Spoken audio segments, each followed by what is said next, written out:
ഈ അഭിമാന നിമിഷം എല്ലാ ഇന്ത്യക്കാരുടെയും അഭിമാന നിമിഷമാണ്.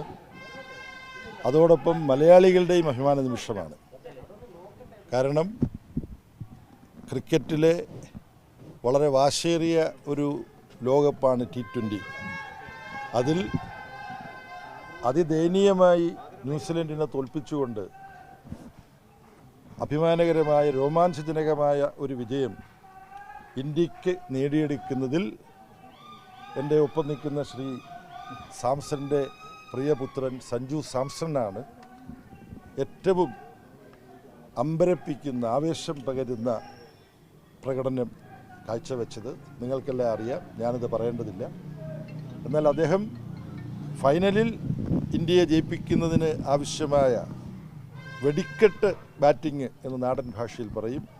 ആ ബാറ്റിംഗ് ഫൈനലിൽ നടത്തുക മാത്രമല്ല ചെയ്തത്, ഈ ലോകകപ്പിൻ്റെ താരമായി സഞ്ജു സാംസൺ തിരഞ്ഞെടുക്കപ്പെട്ടിരിക്കുന്നു.